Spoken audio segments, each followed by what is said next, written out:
Vamos hoje falar da nossa paraxá, Shlach. Alguns chamam ela de Shlach, outros de Shlach Lechá. E a verdade é que tem esse Lechá, parece um pequeno detalhe aqui no nome da paraxá, mas não é um pequeno detalhe. Isso vai fazer muita diferença e já vamos entender por quê. Primeiro, entender o nome, né, da paraxá, que também ele vai representar muito da essência dessa paraxá. A gente vai ver que, basicamente, a gente tem dois assuntos centrais aqui na nossa paraxá.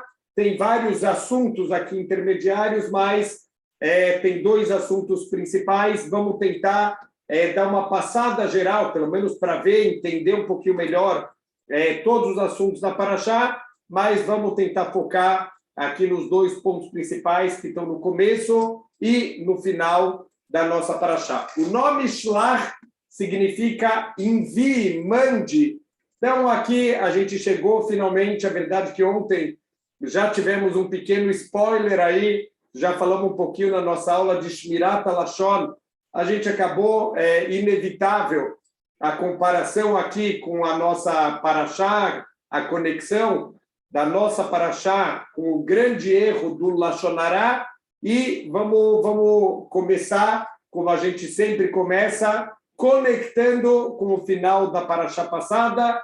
Essa semana, o Rashi, ele faz questão de fazer também essa conexão aqui. A gente terminou na semana passada o Lashon Hará de Miriam. Miriam, com a melhor intenção do mundo, ela acaba fazendo um Lashon Hará do seu irmão, Moshe Rabbeinu, o irmão que ela amava, e com boas intenções, e queria com ideias construtivas, e mesmo assim ela foi castigada com aquela terrível doença espiritual chamada Tsarat, teve que ficar 7 dias fora do acampamento, e logo depois ela volta a se reunir com o povo judeu, e a paraxá termina com as palavras Ve'ahar nasua am michatzerot Vayahanu bemidbar Paran. Os nossos sábios explicam que essa viagem deveria ter acontecido durante a época que a Miriam estava fora do acampamento. Além de estar fora do acampamento, ela teria que ficar correndo atrás do povo que estava viajando. Ia ser mais uma vergonha, mais uma dificuldade. Deus recompensou Miriam e fez com que o povo esperasse essa viagem. Só aconteceu na prática depois que a Miriam se reuniu novamente ao povo judeu, depois que ela estava curada dessa doença Tsarat. Assim terminamos a paraxá da semana passada e começamos a nossa paraxá. Vaidaber Hashem el Moshe lemor, e disse Hashem para Moshe, Shlach lecha anashim vayaturu et eretz Canaan asher ani notem lebnei Israel. Então, pegue, mande para você. Por que esse lechá, que a gente começou a aula hoje falando, por que esse lechá é tão importante? Alguns usam no nome da paraxá, outros não usam, mas o lechá é extremamente importante para entender a grande tragédia que vai recair sobre o povo judeu por causa de um grande erro que eles acabaram cometendo. O povo chegou, como a gente falou na paraxá passada, no Midbar Paran, no deserto de Paran, que era o ponto da onde o povo judeu vai começar a sua entrada em Eretz Israel. Significa, eles acamparam, já seria o último acampamento do povo judeu fora da terra de Israel. Eles já estão prontos para entrar em Eretz Israel, com a liderança de Moshe Rabbeinu. Estamos falando aqui no segundo ano do deserto, como a gente já mencionou na paraxá da semana passada, e agora eles estão se preparando para entrar em Eretz Israel. O que aconteceu? O povo judeu não confiou em Deus, então a gente vai ver que a essência de todo o erro que vai acontecer aqui é a falta de emuná, a falta de confiança em Hashem. Deus falou, já desde Abraham Avinu, eu vou dar para os seus descendentes uma terra boa, uma terra onde flui o leite e o mel, Eretz Avad, Halav Udvash, uma terra com brahá, Está escrito na Guemará que o próprio ar de Eretz Israel deixa a gente mais sábio. É a diferença que tinha dos sábios da Babilônia e dos sábios de Eretz Israel, que um sábio que ele estava na Babilônia e vinha morar em Eretz Israel, ele ficava automaticamente mais sábio, porque tem no próprio ar de Eretz Israel, tem tanta santidade que a pessoa automaticamente já chegava num nível mais alto de sabedoria. Então, os espiões já estão prontos para entrar, mas o povo não confia em Deus, que Deus garantiu que vai fazer a conquista. Deus já garantiu que, da mesma maneira que a saída do Egito foi completamente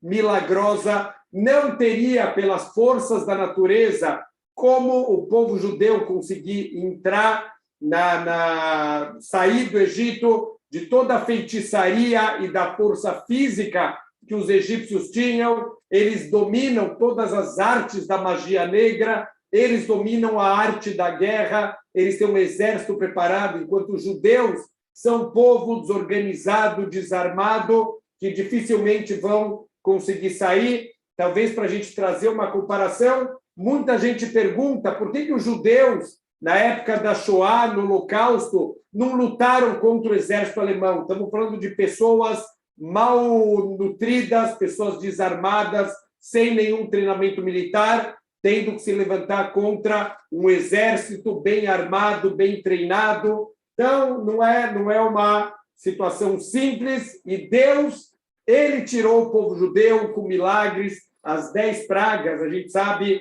o tamanho dos milagres, cada praga eram milagres dentro de milagres. E, depois disso, a abertura do mar, é para não ter dúvida nenhuma que tudo aconteceu mealateva, acima das forças da natureza. Aquele mesmo que criou, aquele Deus que criou a natureza, que criou as leis da natureza, quando ele quer, ele quebra completamente todas as leis da natureza que ele criou. Então, isso deveria estar claro para o povo judeu. O man caindo no deserto, o poço de Miriam acompanhando. Imagina a gente ver esses tipos de milagre. Você todo dia abre a porta da tua casa, tem uma bandeja de prata com a refeição completa. Todo dia você quer buscar água, você vê que o poço anda junto com o povo. Tem as ananeia cavó das nuvens protegendo, não tem insolação. As roupas crescem junto com o corpo, os sapatos não estragam. É milagre dentro de milagre o tempo inteiro.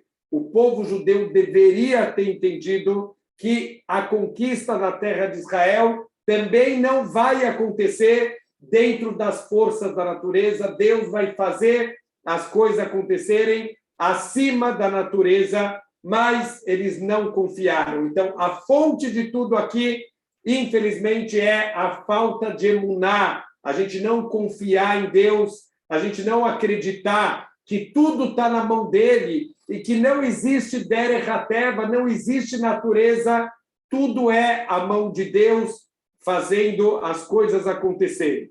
Então, o povo não confiou e falaram para Moshe, olha, a gente pode mandar espiões para ver a terra. Na essência, o envio dos espiões não tem problema nenhum.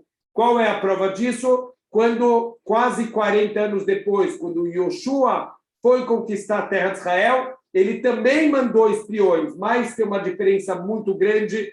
Aqui, o envio dos espiões é uma demonstração de desconfiança. Eles não estão confiando que Deus deu realmente uma boa terra. Eles querem ver se a terra é boa, não é boa, se os habitantes são bem armados, se as cidades são fortificadas.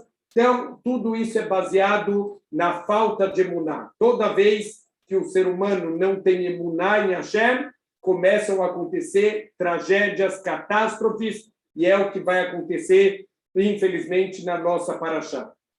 Então, eles pedem para mandar os espiões. O Yoshua mandou 2 espiões. Por que aqui precisaram de 12 espiões? Isso demonstra também que o povo, eles estavam num nível de desunião. Uma tribo não confia na outra tribo. Ninguém quer falar, não, Pode ser só da tua tribo? Não, eu quero um representante da minha tribo também participando dessa missão. Isso já é mais um indicador que eles estavam num nível espiritual muito baixo, eles estão desunidos, eles não se respeitam. Então, aqui já está a tragédia, já está anunciada. Então, a grande pergunta, por que Deus permitiu? Isso que vem responder a nossa paraxá com uma palavra, Shlach Lecha, mande para você. Moshe Rabbeinu, eu não concordo em mandar espiões, assim Deus falou para ele, e não só não concordo, eu garanto que essa atitude do povo vai terminar em tragédia. Então, quer dizer, se Deus está garantindo isso, é certeza que vai acontecer uma grande tragédia. Shlach Lecha, na tua responsabilidade, na tua conta, Moshe, porque eu não concordo com isso.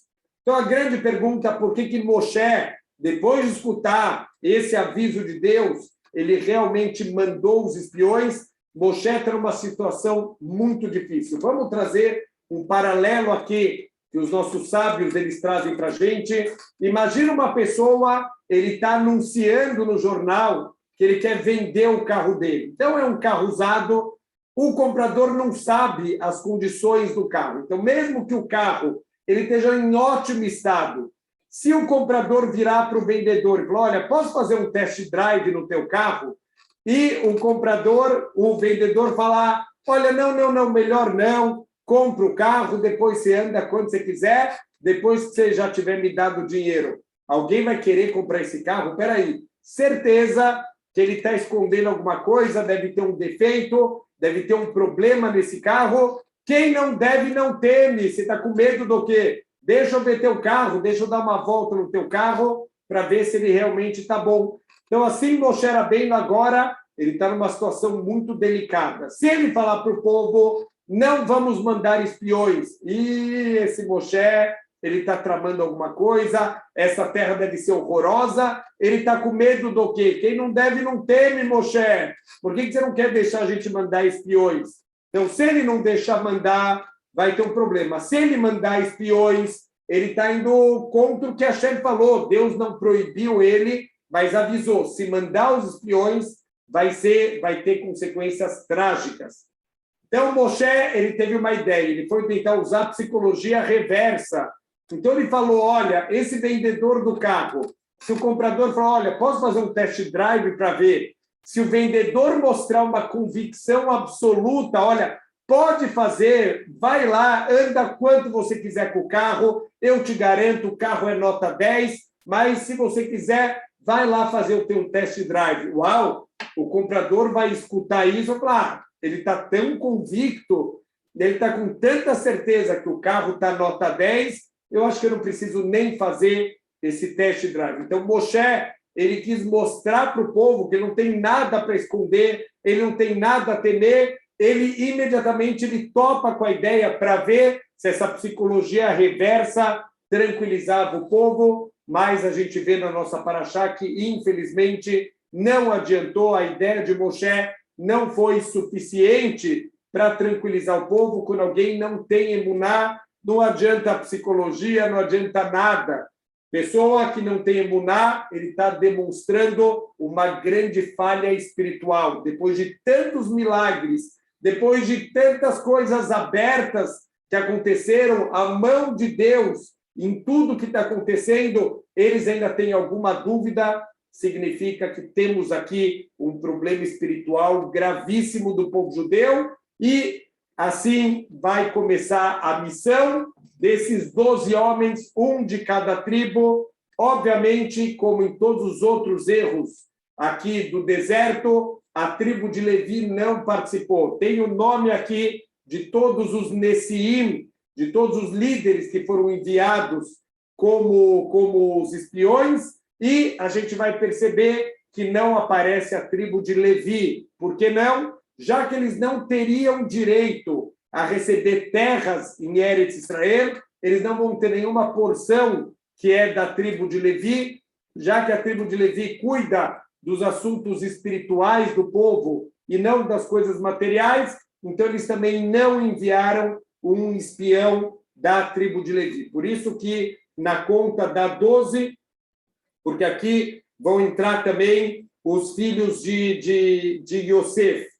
Então, olha só que interessante que vai acontecer aqui. Esses 12 homens, eles são descritos aqui na Parashá como Anashim. Anashim são pessoas grandes. Isso é um título de grandeza espiritual para uma pessoa. Então, assim, essas pessoas são classificadas como tzadikim. A ordem aqui das tribos não dá para entender, está tudo embaralhado, não está em ordem de nascimento dos filhos do Yaakov. Então, a grande pergunta, em que ordem que foram listados aqui os 12 Meraglim? Fala o Ramban, eles estão em ordem de grandeza espiritual. Então, olha que incrível, começa a Lemater, o primeiro de todos, Eilesh Motam, Lemater Reuven, Shamua ben Zahur, o maior de todos era da tribo de Reuven, chamado Shamua ben Zahur, Lemater Shimon, Shafat ben Hori, e o terceiro só da tribo de Eudá é o Kalev ben Yefuné, marido de Miriam, um grande tzadik. Ele era o terceiro maior, não era o primeiro. Olha o nível dos Meraglim.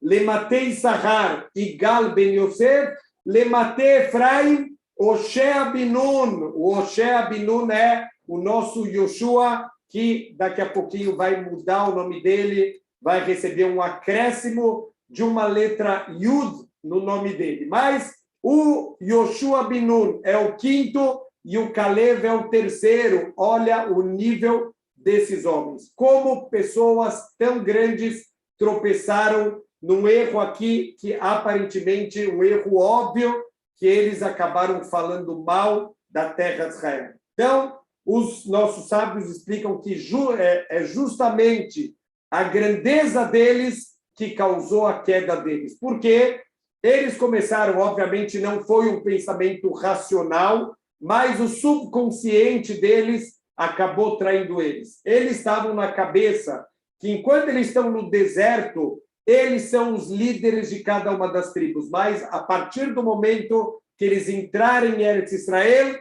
eles vão virar another brick in the wall, mais um tijolo na parede, eles vão perder esse cargo de liderança. Então, de uma maneira subconsciente, para eles é interessante ficar no deserto. E olha como o nosso subconsciente, ele acaba sabotando a nossa vontade de fazer o que está certo. Os Meraglim não perceberam o tamanho da transgressão que eles vão fazer. Estamos falando de tzadikim, pessoas no nível espiritual muito elevado.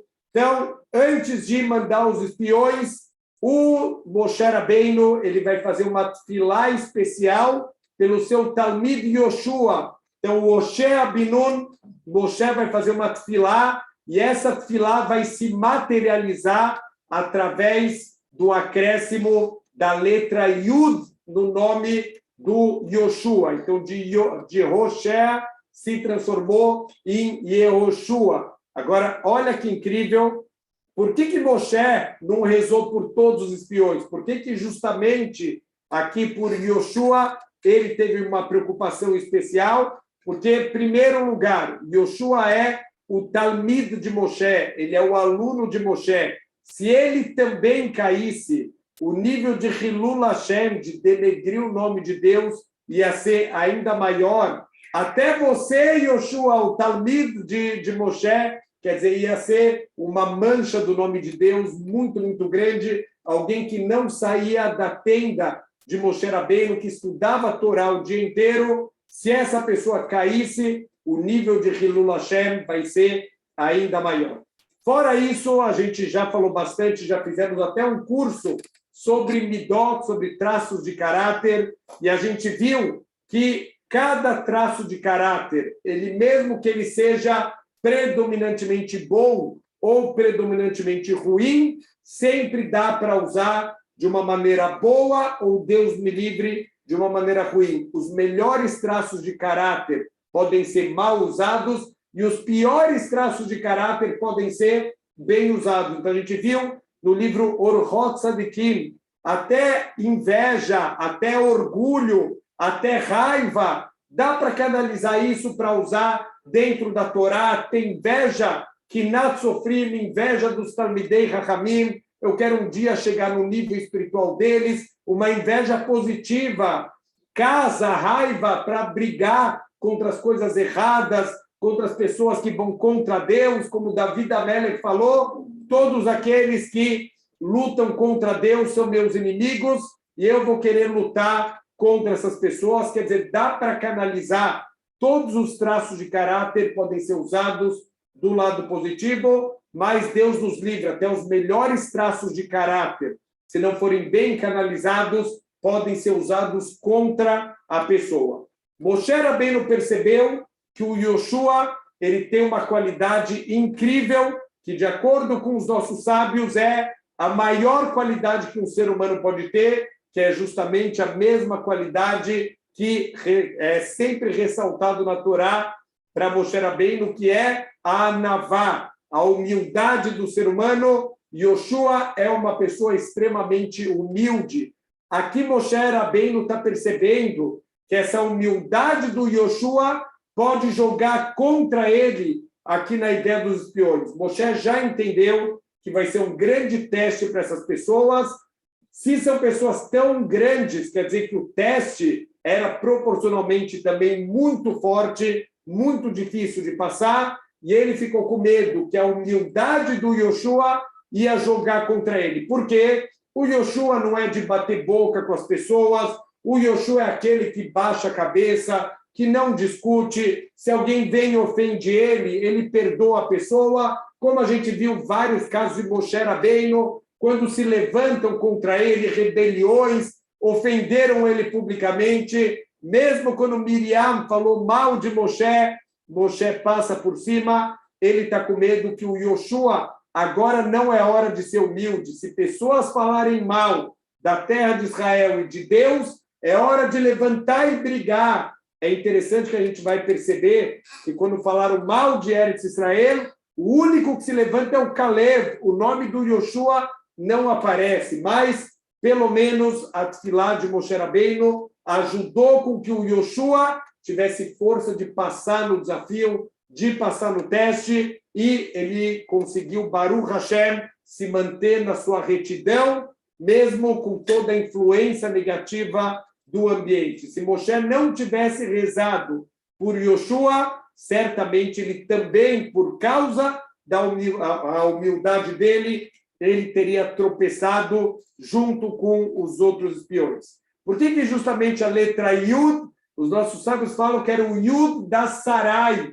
A Sará, ela originalmente chamava Sarai, então Deus tirou aquele Yud e ela se transformou em Sará, e esse Yud foi passado, ficou guardado justamente para o Yoshua. O que tem a ver o Yud da Sará com o Yud do Yoshua? A Sará, o que significa Sar? Sar é um ministro, alguém importante. O Yud no final, Sarai, é o meu, quer dizer, uma coisa particular. Sará é uma coisa mais abrangente. Sarai seria como se a minha ministra, uma coisa menor, um papel mais interno. Deus não quer mais que Sará tenha um papel interno. Ela vai ser a matriarca do mundo, ela vai dar origem a um novo povo junto com Abraham Avino. Então, os descendentes de Abraham, Yitzhak e Yaakov, que vão dar origem ao povo judeu, Sará tem que sair desse papel mais interno para se abrir para o mundo. Justamente ao contrário com Yoshua, ele precisa dessa força interna, ele precisa do Yud da Sará para poder agora ter uma força interna de autoconfiança. Às vezes, a humildade da pessoa faz com que ela não tenha autoestima, não tenha autoconfiança, e o Yoshua precisa de força interna para lutar contra os espiões. É esse Yud da Sará que vai dar força, Bezrat Hashem, aqui para o Yoshua conseguir vencer o teste muito grande que ele tinha. A pergunta é, da onde o Caleb ele tirou a força, e por que Moshe não rezou pelo Caleb? Então, Moshe, ele entendeu que o Caleb, por ser o marido de Miriam, o Matzadek é tão grande, ele já tem a proteção espiritual da sua esposa, esse é o valor na Torá de ter uma esposa tzadeket, uma esposa com méritos espirituais, que ela ajuda o marido a crescer. Então, Moshe estava mais tranquilo em relação ao Calev. Mas o Calev mesmo não estava tranquilo. Como fala o Pirkei Avot, alta min beatzmecha adiom moterra. Não confia em você mesmo até o dia da tua morte. Eu já sou tzadik, Baruch Hashem, não preciso me preocupar. O Calev, ele não está tranquilo, ele pensou, eu preciso fazer alguma coisa para não cair nesse tropeço que os outros espiões estão para cair. Ele, assim que ele entra na terra de Israel, está escrito que eles subiram para chegar em Hebron, e só que, de repente, o Passuk, ele volta para o singular. Ele foi. Então, peraí, se eles subiram, por que está escrito ele foi? O Rashi explica, só o Calev, ele foi lá para Hebron. O que ele foi fazer lá? Ele foi na Mearat HaMachpelah para rezar no túmulo de Abraham, Yitzhak e Yaakov, pedindo para Hashem, pelo mérito dos nossos grandes patriarcas, que ele tivesse uma proteção espiritual para que Bezrat Hashem ele não tropeçasse aqui no erro dos espiões. Então, a gente vê, pela segunda vez, a Tfilá salva as pessoas, a Tfilá ajuda a gente, mas aqui tem uma grande pergunta. Está escrito que Akol mina shamayim chutz mi irat shamayim. Tudo está decretado nos céus, menos o teu temor a Deus. Quer dizer, transgredir ou não transgredir não depende de tefilá, depende de atitudes, depende de decisões. O que adianta fazer tefilá para não transgredir? Não é para fazer tefilá. Seja uma pessoa reta e você não vai transgredir. O que aqui a tefilá vai te ajudar? Então, a tefilá do Calev e provavelmente a tefilá também de Moshe Rabbeinu era para que Deus não permitisse que eles caíssem na tentação de fazer justificativas na cabeça para achar que a transgressão é uma mitzvah, como o Yetzer Hará ele costuma fazer. A pessoa ele faz a transgressão e ele dorme tranquilo de noite, porque ele não consegue enxergar que aquilo é uma transgressão. Então, a tefilá do Calev é Deus, por favor, me dá claridade, não me deixa cair, não me deixa errar, não me deixa confundir o que é certo e o que é errado. Essa foi a tefilá do Calev, e que Baruch Hashem a gente viu que salvou a vida do Calev e salvou também a vida do Yoshua, tanto nesse mundo quanto no mundo vindouro, porque aquele que participou aqui, infelizmente, eles também perderam o seu mundo vindouro. Fora a morte trágica que eles tiveram no mundo material, eles também acabaram perdendo o seu mundo vindouro. Como a gente começou a aula, vamos conectar aqui o final da paraxá passada com o começo da nossa paraxá. Fala o Rashi, esses Rechaim, esses 10 espiões que são malvados, que no final das contas acabaram tendo um grande tropeço e pior, causaram um tropeço para todo o povo judeu, eles não aprenderam com Miriam. Olha só, seus Rechaim, seus perversos, por que vocês não olharam o que aconteceu com Miriam quando ela fez Lashon Hará do irmão? Vocês não aprenderam nada com ela. Então aqui vocês voltaram e fizeram de novo Lashon Hará, falaram mal da terra de Israel.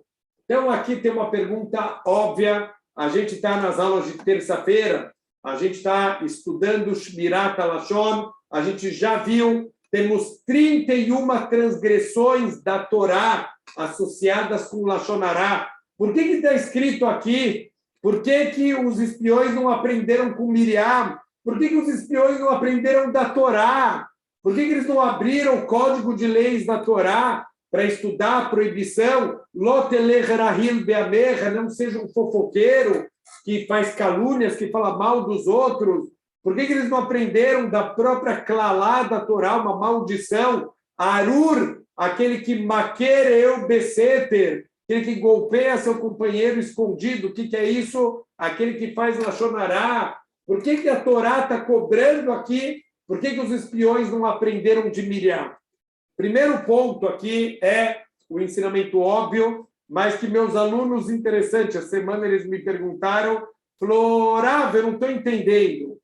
Por que aqui a Torá está fazendo Lashon Hará das pessoas? A Torá não proíbe Lashon Hará? Por que a Torá está fazendo Lashon Hará dos espiões, Lashon Hará de Miriam? Então, a resposta é, Deus está ensinando para a gente os erros dos nossos antepassados, justamente para que servissem de lição, para a gente não fazer o mesmo erro. Aprende com o erro dos outros, e é essa a ideia. Deus está expondo aqui as pessoas, mas de uma maneira construtiva, para que os outros aprendam com os erros que foram cometidos e não voltem a cometer o mesmo erro. Então, quer dizer, os espiões, eles viram o que aconteceu com Miriam, acorda.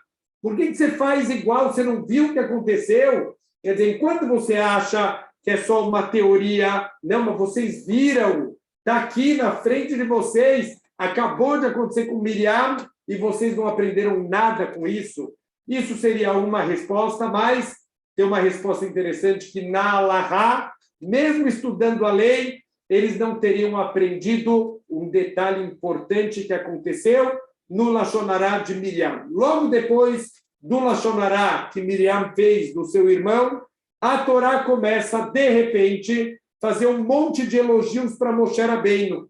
Então, começa a falar que Moshe Rabbeinu, ele era muito anav, ele era uma pessoa muito humilde e que falava com Hashem panim el panim, como um amigo conversando com o outro. Assim, Moshe falava com Deus face a face. Então, a grande pergunta, por que logo depois do Lashon Hará de Miriam tem que falar da humildade incrível de Moshe Rabbeinu? E os nossos sábios explicam para mostrar que, de maneira nenhuma, o Lashon Hará de Miriam não afetou Moshe Rabbeinu. Normalmente, a gente está acostumado a ver o efeito devastador do Lashon Hará na vida dos outros. Olha, falou mal de alguém, causou um divórcio, causou uma demissão, causou um sofrimento, uma perda, causou uma briga entre amigos. Deus nos livre. Tem muitos casos, tem muitas situações que o Lashon Hará causa estragos, às vezes irreversíveis na vida das pessoas, mas aqui a lição ela é mais profunda e os espiões não aprenderam. Moshe Rabbeinu, ele é tão humilde, mas tão humilde, que o Lashon Hará de Miriam não afetou Moshe Rabbeinu em nada. Foi como se ela tivesse falado com uma parede. Moshe Rabbeinu imediatamente começa a rezar pela recuperação, pela cura da irmã. Ele não ficou ofendido, ele não ficou chateado. É como se Miriam tivesse falado mal das paredes. Então, o que a gente poderia pensar? Que um Lashon Hará que não causa danos para a pessoa, não tem problema. Olha, o problema do Lashon Hará é simplesmente que você machuca alguém, causa sofrimento, causa danos, causa perdas para a pessoa, mas se não causa dano, se não causa perda, não tem problema. Errado. Aprenda de Miriam. Mesmo que o Lashon Hará não causa nenhum dano, ele causa um dano na sua alma. O pior de todos não é o dano que a gente causa para os outros com o Lashon Hará, é o dano que a gente causa para nós mesmos. Quando os espiões fizeram o Lashon Hará da terra de Israel, é verdade, em última instância, é um Lashon Hará de Hashem, mas falar mal da terra, a terra não ficou chateada, a terra de Israel não chorou, a terra de Israel não ficou triste, então esse Lashon Hará não atingiu ninguém, ninguém ficou chateado, ninguém chorou, então não tem problema. Tem problema para a sua alma. Então os espiões não aprenderam de Miriam que o mais atingido com o Lashon Hará é a própria pessoa que faz o Lashon Hará. É verdade, ainda pode piorar, causando sofrimento e perdas para os outros, mas o mais atingido de todos é a própria pessoa que fez o Lashon Hará. Foi o que aconteceu com os Meraglim.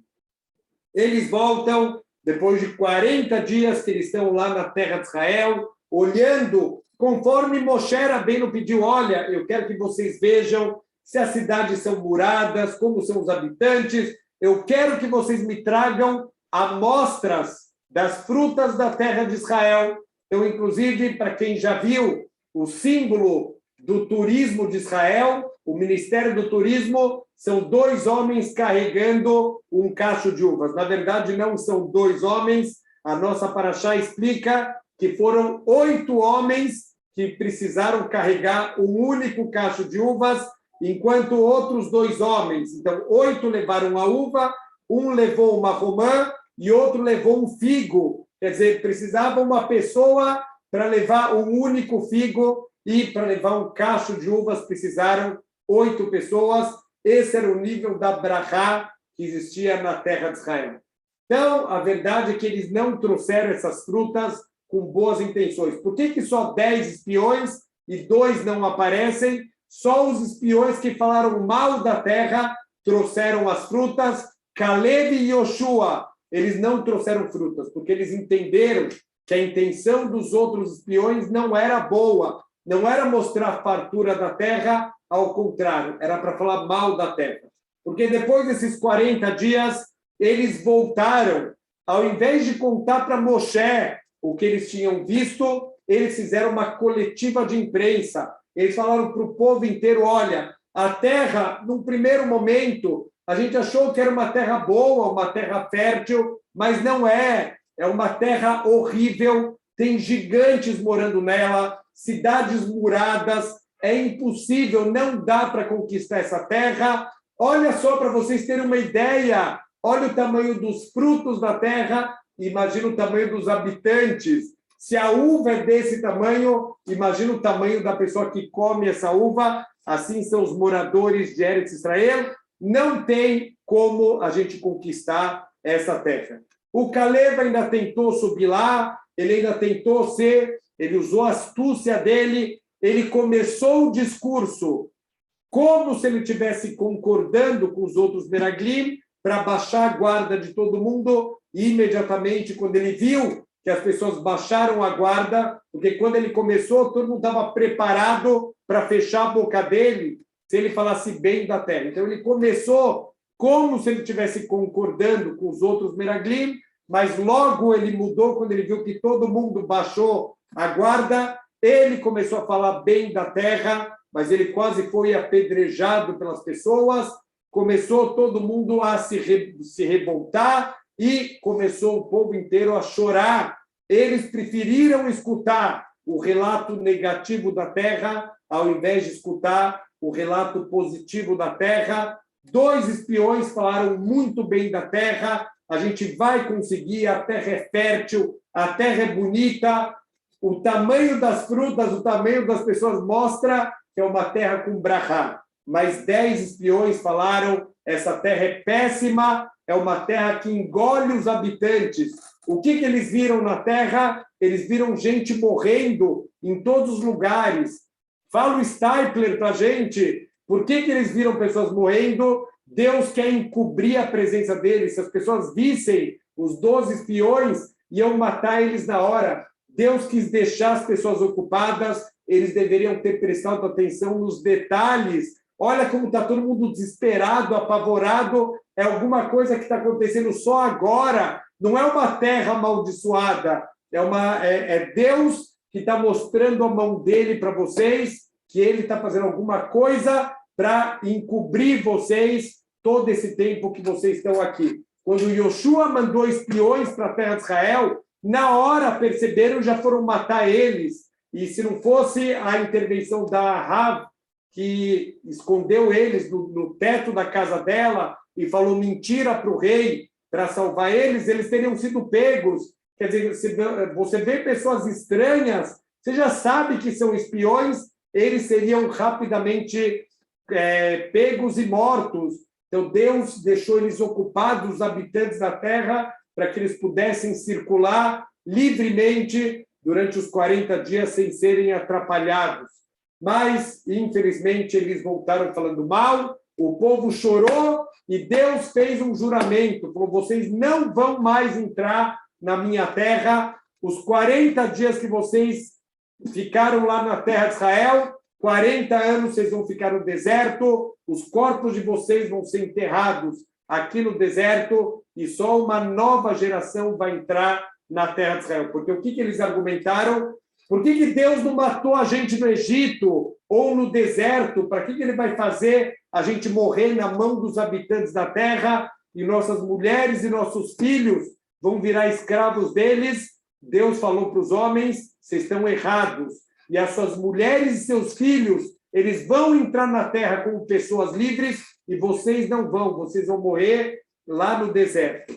Então, o povo inteiro chorou naquela noite e Deus jurou que, como eles choraram em vão, sem nenhum motivo, aquela noite ia ser uma noite de choro e aquela noite era Tisha B'Av.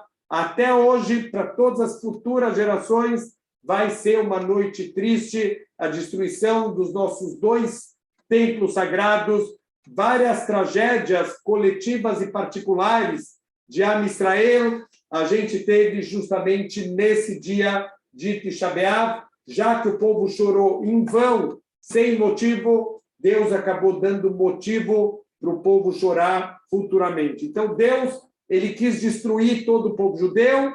Moshe, mais uma vez, tem que interceder, tem que fazer filar pelo povo, até que Deus, ele perdoa, mas falou, esses homens não vão entrar na minha terra, só uma nova geração que não participou desse erro, desse choro, sem nenhum motivo, só essas pessoas vão entrar na minha terra.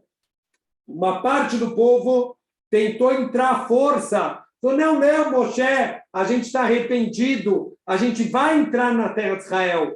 Moshe falou, não tenta entrar, porque Deus não está mais com vocês, vocês perderam a oportunidade. Não, a gente vai, a gente está arrependido, e eles tentaram entrar, e infelizmente eles foram mortos pelos habitantes da terra, já que Deus realmente não estava protegendo eles. Depois disso, a Parashá começa a falar de algumas coisas um pouco mais técnicas. Então, tem as libações e oblações. O que é isso? Alguns korbanot que eram oferecidos, eles deveriam ser acompanhados de um korban minhá. Minhá é uma oferenda de farinha com azeite e de libações, nesser, que é verter vinho no altar. Então, no momento que você oferecia o korban, também tem esse acompanhamento da oferenda de farinha e também era vertido o vinho lá no altar. Isso só vai acontecer quando eles entrarem na terra de Israel. Então, aqui, na verdade, foi um aviso. O que tem a ver com a nossa Parashá? Foi um aviso para as futuras gerações. Vocês podem ter certeza que quando chegar o momento, vocês vão entrar na terra de Israel. Essa mitzvah, vocês só vão cumprir dentro da terra de Israel. Então, eu estou dando agora essa mitzvah para vocês terem certeza que vocês vão conseguir entrar quando chegar o momento certo. Também, aqui a Torá já dá a mitzvah de halá. Toda vez que tem uma certa quantidade de massa, uma parte dessa massa era separada e doada para o Cohen. Hoje em dia, a gente já não tem mais o nosso Beis Hamikdash, a gente também faz a separação da halá, mas a gente queima essa parte aqui que foi separada, e Deus já estava dando um aviso para o povo, de acordo com a brachá, que vocês doarem para os Kohanim, a alegria, a quantidade que vocês doarem as coisas para os Kohanim, assim vai ser a brachá em tudo que vocês fizerem na vida. Depois disso, a Parashá vai falar sobre idolatria não intencional. O que acontece se uma parte grande do povo fizer uma idolatria não intencional? Então, eles não sabiam que era uma idolatria, não sabiam que isso era proibido, eles vão trazer um korban para expiar esse erro que eles fizeram. E a mesma coisa quando um indivíduo ele acaba tropeçando e ele faz uma idolatria não intencional. No caso, por exemplo, um Tinok Shenishba, uma criança que foi educada longe de Torá e Mitzvot, ele não sabia que era errado. Quando ele faz chuvá, quando ele se aproxima da Torá, ele entende que foi errado o que ele fez, foi não intencional essa idolatria, ele podia oferecer um korban.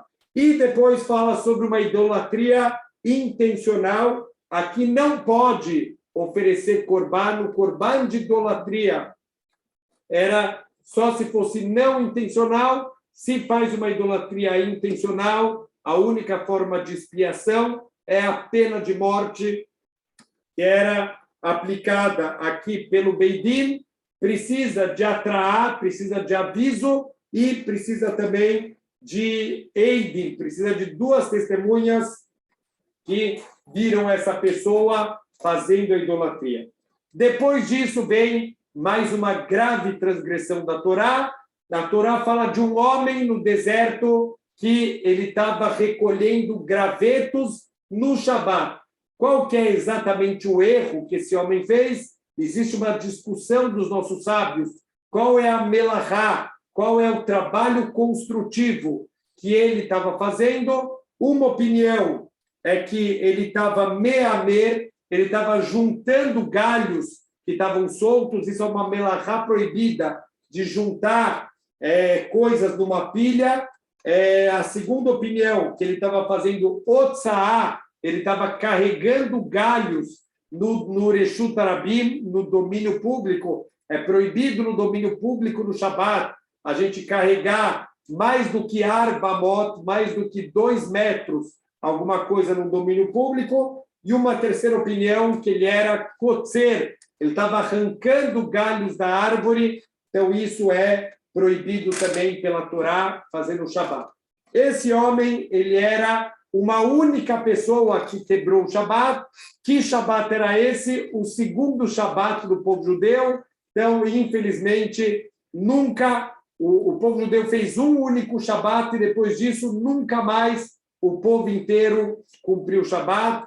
Tem até uma música famosa, Just One Shabbos. Se todo o povo judeu cumprisse mais um único Shabat, o povo inteiro, então isso faria com que o Mashiach ele viesse imediatamente. Falta um Shabat, o primeiro já foi, falta um Shabat, Bezrat Hashem, para a gente cumprir e poder trazer o Mashiach. Então, esse homem, que é chamado pelos nossos sábios, o Mekoshesh, ele estava fazendo alguma transgressão. Ele, obviamente, para poder aplicar uma pena de morte, ele foi advertido, ele recebeu a advertência que aquele ato que ele estava fazendo é um ato proibido pela Torá e ele é punido com pena de morte. Mesmo assim, ele continuou fazendo na frente de 2 testemunhas e está escrito que ele foi preso. Por que ele foi preso? Porque Moshe Rabbeinu já sabia que esse homem tinha pena de morte,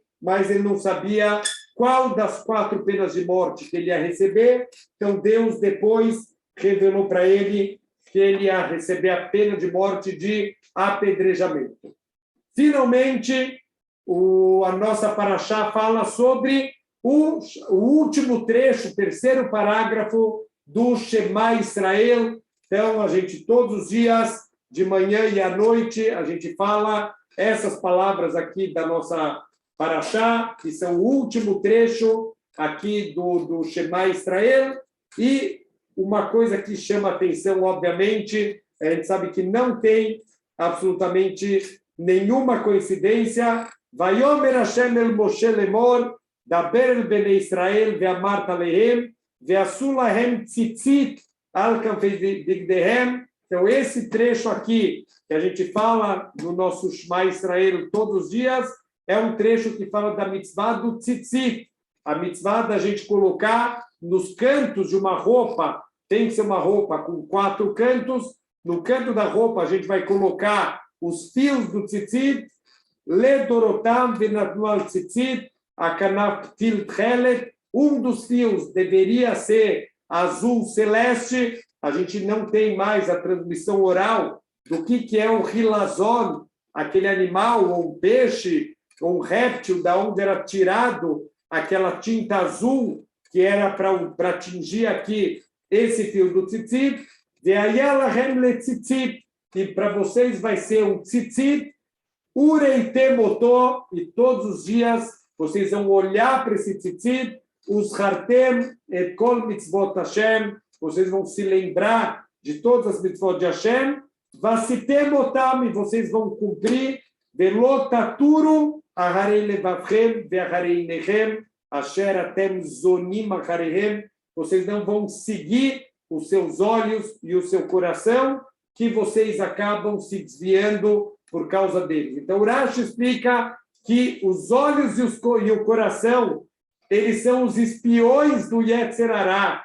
Quer dizer, o coração deseja, os olhos veem, e a pessoa vai atrás dos olhos para cometer transgressões. Os nossos sábios explicam, ir atrás do coração está ligado com as heresias, com a negação de Hashem, e ir atrás dos olhos está associado com as imoralidades, as duas coisas que desviam o povo judeu, idolatria e as imoralidades. Então, são as duas áreas que a gente tem que trabalhar o nosso autocontrole. Então, todo mundo, quando escuta isso, fala, olha, Baruch Hashem, isso aí de heresia, de negar Deus, obviamente que eu estou acima disso, e não é verdade. A gente acaba tropeçando muito nessa área também.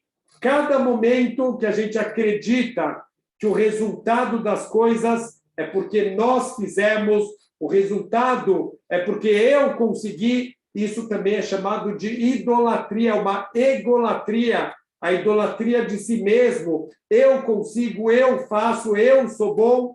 Então, tudo isso acaba, infelizmente, derrubando a gente também aqui na heresia de negar que Deus, ele é o único responsável por todo o sucesso, por tudo que acontece na vida. E assim fala o Ramban, Nachmanides, que aquele que não sabe que tudo que acontece é um milagre e que não existe natureza, que não existe mundo material, isso é o normal da vida, não existe normal da vida, tudo é um milagre de Deus. Aquele que não entende isso não tem parte na Torá de Moshe Rabbeinu. Então, a gente tem que saber que não é tão simples assim a gente não cair na idolatria, de achar que nós fizemos, nós conseguimos, nós somos espertos, e infelizmente a gente acaba tropeçando bastante nisso. Mas, olha que interessante, a mesma linguagem que os espiões foram latur et haaretz, eles foram visitar a terra, e daqui vem a linguagem turismo, também mesmo em inglês, né, fazer um city tour. Então, latur et haaretz, eles foram lá visitar a terra, e aqui está falando lotaturu acharei levavchem ve'acharei nechem, não siga teus olhos e o teu coração. Qual é a conexão entre as duas coisas? Quanto mais a gente estiver conectado com as mitzvot, quanto mais a gente estiver conectado com Hashem, menos a gente vai permitir que esses espiões do nosso corpo, os olhos e o coração, eles possam desviar a gente do caminho, os desejos que a pessoa tem, toda a arrogância do ser humano que acabam levando ele para caminhos errados. A gente tem que fugir, Bezrat Hashem, desse tipo de coisa. As mitzvot, elas vão ajudando na vida. Se eu tenho um lembrete das mitzvot, eu tenho um lembrete do meu objetivo aqui nesse mundo. Por que a gente se perde tanto? Porque a gente acaba esquecendo o que eu vim fazer aqui nesse mundo, e a gente acaba indo atrás do mundo material. A gente, infelizmente, acaba esquecendo o que é o principal e o que é o secundário. Olha que incrível.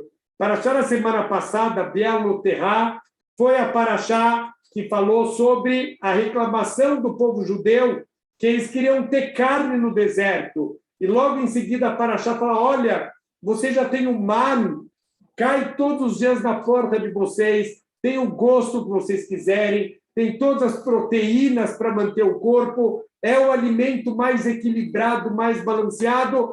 Não, nós queremos carne. Essa era a reclamação. Eu lembrei de um detalhe muito impressionante, que quiseram fazer o McDonald's kasher no Brasil. Deve fazer mais ou menos 20 anos isso. Em que paraxá que aconteceu isso? Bealoterá. Quer dizer, com tudo que a gente precisa de crescimento, de Torá, a preocupação é o McDonald's kasher. Tanta comida que a gente já tem. Não, a gente precisa ter um McDonald's kasher. E, infelizmente, a gente acaba perdendo o que é o principal e o que é o secundário. Agora, também, Eu escutei de um rabino aqui da cidade que está tendo problema de tolaim, de ter bichinhos na alga, então, por enquanto, ela está meio suspenso, comer sushi com alga, estão tentando comprar algas de países que não têm esse problema, mas o rabino comentou no Shabat que ele está o dia inteiro recebendo telefonemas. Rabino, pelo amor de Deus, libera o sushi, como se é esse o nosso problema. O problema é a falta de sushi. Se a gente tiver sushi, aí Baruch Hashem, a gente tem tudo na vida. Não ligaram para o Rabino, Rabino, dá mais aula de Torá, Rabino, faz mais livros de Torá para a gente ler. Não, não, o problema é o sushi. Então, a gente vê como é fácil a gente seguir os nossos olhos e o nosso coração. Quanto mais a gente estiver conectado, olhando o nosso tzitzit, os fios do nosso tzitzit, para lembrar de todas as 613 mitzvot da Torá, para a gente não seguir atrás dos olhos, atrás do coração. Dessa maneira, Bezrat Hashem, quanto mais Torá, quanto mais mitzvot, a gente vai conseguir vencer os espiões do corpo que desejam o mundo material, e o nosso desejo verdadeiro sempre tem que ser Bezrat Hashem, o nosso crescimento espiritual. Shabbat Shalom!